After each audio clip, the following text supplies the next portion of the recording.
नमस्कार। प्रस्तुत है मुंशी प्रेमचंद जी द्वारा लिखी कहानी चकमा। कहानी शुरू करने के पहले मेरी आपसे एक विनम्र अनुरोध है कि अगर मेरे द्वारा अपलोड किया गया कंटेंट आपको पसंद आता हो तो उसे लाइक, शेयर और चैनल को सब्सक्राइब जरूर करें और हाँ, बेल आइकन को जरूर प्रेस करें। सेठ चंदूमल जब अपनी दुकान और गोदाम में भरे हुए माल को देखते तो मुंह से ठंडी सांस निकल जाती। यह माल कैसे बिकेगा? बैंक का सूद बढ़ रहा है, दुकान का किराया चल रहा है, कर्मचारियों का वेतन बाकी पड़ता जाता है। ये सभी रकमें गार्ड से देनी पड़ेगी। अगर कुछ दिन यही हाल रहा तो दिवाले के सिवा और किसी तरह जान न बचेगी। तीस पर भी धरने वाले नित्य सिर पर शैतान की तरह सवार रहते हैं। सेठ चंदूमल की दुकान चांदनी चौक दिल्ली में थी। मुफस्सिल में भी कई दुकानें थी। जब शहर कांग्रेस कमेटी ने उनसे बिलायती कपड़े की खरीद और बिक्री के विषय में प्रतीक्षा करानी चाहिए तो उन्होंने कुछ ध्यान न दिया। बाजार के कई आड़तियों ने उनकी देखा देखी प्रतिज्ञा पत्र पर हस्ताक्षर करने से इनकार कर दिया। चंदूमल को जो नेतृत्व कभी न नसीब हुआ था वह इस अवसर पर बिना हाथ पैर हिलाए ही मिल गया। वे सरकार के खैर ख्वाह थे। साहब बहादुरों को समय समय पर डालियां नजर देते थे। पुलिस से भी घनिष्ठता थी। म्यूनिसिपैलिटी के सदस्य भी थे। कांग्रेस के व्यापारी कार्यक्रम का विरोध करके अमन सभा के कोषाध्यक्ष बन बैठे। यह इसी खैरख्वाही की बरकत थी।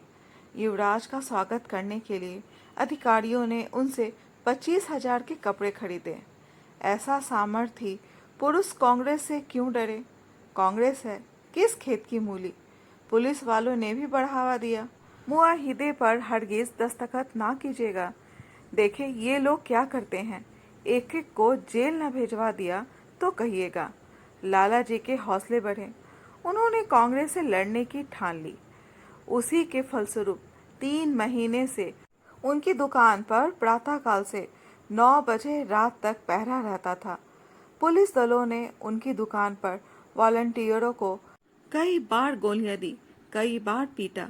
खुद सेठ जी ने भी कई बार उन पर बाण चलाए, परंतु पहरे वाले किसी तरह ना टलते थे।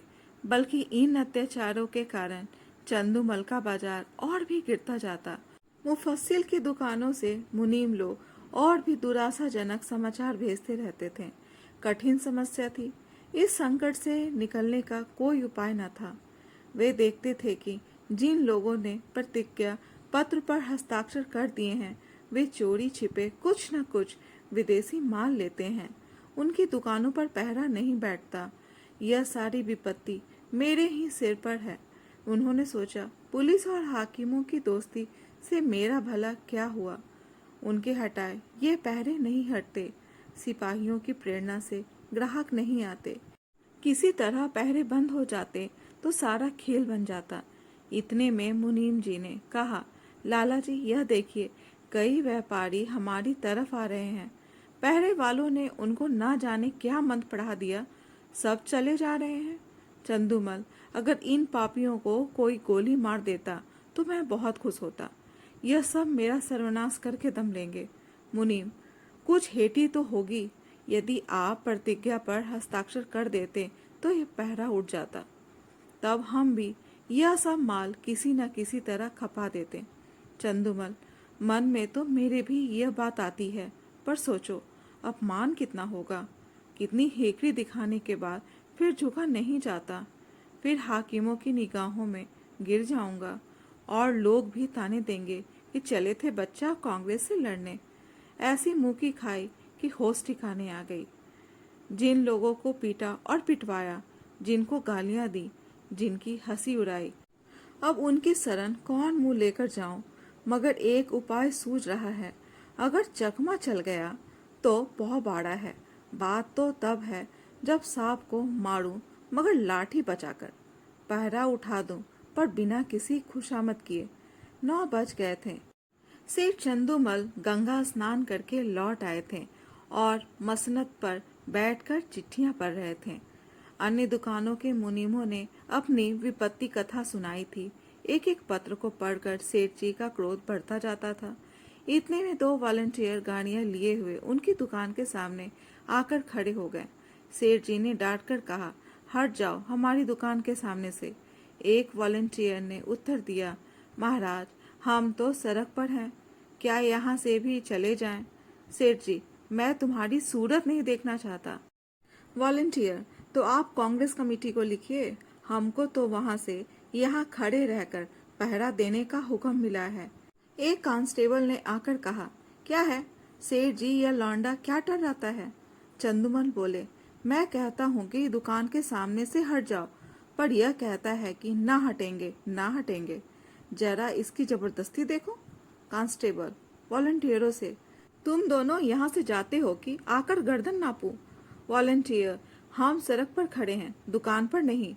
कांस्टेबल का अभिष्ट अपनी कारगुजारी दिखाना था। यह सेठ जी को खुश करके कुछ इनाम इकराम भी लेना चाहता था। उसने वॉलंटियरों को अपशब्द कहे।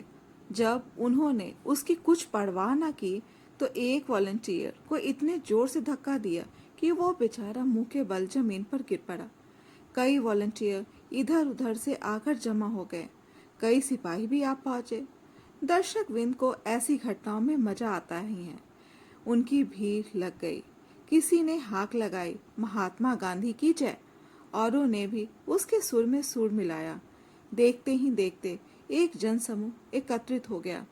एक दर्शक ने कहा, क्या है लाला चंदूमल, अपनी दुकान के सामने इन गरीबों की दुर्गति करा रहे हो और तुम्हें जरा भी लज्जा नहीं आती?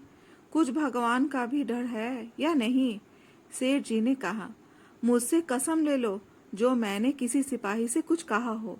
यह लोग अनायास बेचारों के पीछे पड़ गए, मुझे सेंध में बदनाम करते हैं।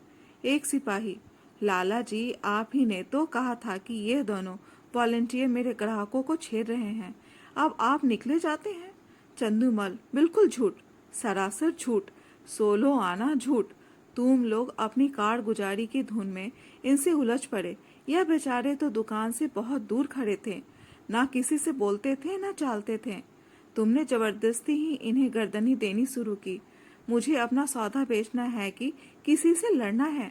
दूसरा सिपाही, लाला जी हो बड़े होशियार, मुझसे आग लगवाकर आप अलग हो गए। तुम ना कहते तो हमें क्या पड़ी थी कि इन लोगों को धक्के देते? दारोगा जी ने भी हमको ताकीद कर दी थी कि सेठ चंदूमाल की दुकान का विशेष ध्यान रखना, वहाँ कोई वॉलंटियर ना आए। तब हम लोग आए थे।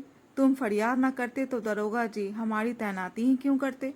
चंदूमल, दरोगा जी को अपनी कारगुजारी दिखानी होगी। मैं उनके पास क्यों फरियाद करने जाता?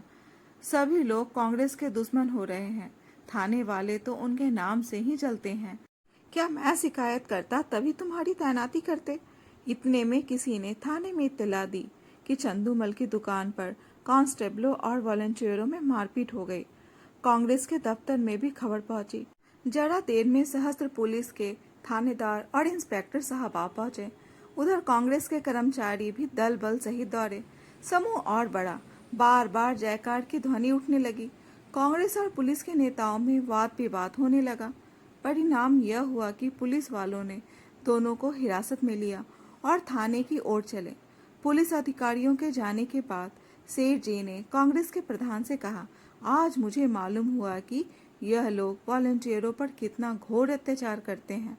प्रधान, तब तो 2 वॉलंटियरों का फंसना व्यर्थ नहीं हुआ। इस विषय में अब तो आपको कोई शंका नहीं है। हम कितने लड़ाकू, कितने द्रोही, कितने शांति भंगकारी हैं, यह तो आपको खूब मालूम हो गया होगा। चंदूमल, जी हाँ, मालूम हो गया। प्रधान, आपकी शहादत तो अवश्य ही होगी। चंदूमल, होगी भी तो भी मैं साफ साफ कह दूंगा, चाहे बने या बिगड़े। पुलिस की शक्ति अब नहीं देखी जाती। मैं भी भ्रम में पड़ा हुआ था। मंत्री, पुलिस वाले आपको दबाएंगे बहुत। चंदूमल, एक नहीं 100 दबा पड़े, मैं झूठ कभी न बोलूंगा। सरकार उस दरबार में साथ न जाएगी। मंत्री, अब तो हमारी लाज आपके हाथ है। चंदूमल, मुझे आप देश का द्रोही ना पाएंगे। यहाँ से प्रधान और मंत्री तथा अन्य पदाधिकारी चले तो मंत्री जी ने कहा, आदमी सच्चा जान पड़ता है। प्रधान संदिग्ध भाव से, कल तक आप ही सिद्ध हो जाएगा। शाम को इंस्पेक्टर पुलिस ने लाला चंदूमल को थाने में बुलाया और कहा, आपको शहादत देनी होगी। हम आपकी तरफ से बेफिक्र हैं। चंदूमल बोले, हाजिर हूँ। इंस्पेक्टर वॉलंटियरों ने कांस्टेबलों को गालियां दी। चंदूमल, मैंने नहीं सुनी। इंस्पेक्टर, सुनी या ना सुनी यह बहस नहीं है, आपको यह कहना होगा वो सब खरीदारों को धक्के देकर हटा रहे थे, हाथापाई करते थे, मारने की धमकी देते थे, ये सभी बातें कहनी होगी। दरोगा जी, वह बयान लाइए जो मैंने सेठ जी के लिए लिखवाया है। चंदूमल, मुझसे बड़ी अदालत में झूठ न बोला जाएगा। अपने हजारों जानने वाले अदालत में होंगे, किस किस से मुंह छिपाऊंगा, कहीं निकलने को जगह भी चाहिए। इंस्पेक्टर, यह सब बातें निज के मुआवले के लिए है। पॉलिटिकल मुआवले में झूठ, सच, शर्म और हया किसी का भी ख्याल नहीं किया जाता। चंदूमल, मुंह में कालिख लग जाएगी। इंस्पेक्टर, सरकार की निगाह में इज्जत चौगनी हो जाएगी। चंदूमल सोचकर, जी नहीं, गवाही ना दे सकूंगा, कोई और गवाह बना लीजिए। इंस्पेक्टर, याद रखिए यह इज्जत खाक में मिल जाएगी। चंदू, मिल जाए, मजबूरी है। इंस्पेक्टर, अमन सभा के कोषाध्यक्ष का पद छीन जाएगा। चंदू, उससे कौन रोटियां चलती है। इंस्पेक्टर, बंदूक का लाइसेंस छीन जाएगा। चंदू, छीन जाए बला से। इंस्पेक्टर, इनकम टैक्स की जांच फिर से होगी। चंदू, जरूर कराइए, यह तो मेरे मन की बात हुई। इंस्पेक्टर, बैठने को कुर्सी न मिलेगी। चंदू, कुर्सी लेकर चाटूं, दिवाला तो निकला जा रहा है। इंस्पेक्टर, अच्छी बात है, तशरीफ ले जाइए। कभी तो आप पंजे में आएंगे। दूसरे दिन इसी समय कांग्रेस के दफ्तर में कल के लिए कार्यक्रम निश्चित किया जा रहा था। प्रधान ने कहा, सेठ चंदूमल की दुकान पर धरना देने के लिए 2 स्वयंसेवक भेजिए। मंत्री, मेरे विचार में वहां अब धरना देने की कोई जरूरत नहीं। प्रधान, क्यों, उन्होंने अभी प्रतिज्ञा पत्र पर हस्ताक्षर तो नहीं किए। मंत्री, हस्ताक्षर नहीं किए, पर हमारे मित्र अवश्य हो गए। पुलिस की तरफ से गवाही न देना यही सिद्ध करता है। अधिकारियों का कितना दबाव पड़ा होगा, इसका अनुमान किया जा सकता है। यह नैतिक साहस में परिवर्तन हुए बिना नहीं आ सकता। प्रधान, हाँ, कुछ परिवर्तन तो अवश्य हुआ। मंत्री, कुछ नहीं महाशय, पूरी क्रांति कहना चाहिए। आप जानते हैं, ऐसे मुआवले में अधिकारियों की अवहेलना करने का क्या अर्थ है। यह राजद्रोह की घोषणा के समान है। त्याग में संन्यास से इसका महत्व कम नहीं है। आज जिले के सारे हाकिम उनके खून के प्यासे हो रहे हैं। आश्चर्य नहीं कि गवर्नर महोदय को भी इसकी सूचना दी गई हो। प्रधान, और कुछ नहीं तो उन्हें नियम का पालन करने ही के लिए प्रतिज्ञा पत्र पर हस्ताक्षर कर देना चाहिए था। किसी तरह उन्हें यहाँ बुलाइए, अपनी बात तो रह जाए। मंत्री, वह बड़ा आत्माभिमानी है, कभी ना आएगा, बल्कि हम लोगों की ओर से इतना अविश्वास देखकर संभव है कि फिर उस दल में मिलने की चेष्टा करने लगे। प्रधान, अच्छी बात है, आपको उन पर इतना विश्वास हो गया है तो उनकी दुकान छोड़ दीजिए। तब भी मैं यही कहूँगा कि आपको स्वयं मिलने के बहाने से उस पर निगाह रखनी होगी।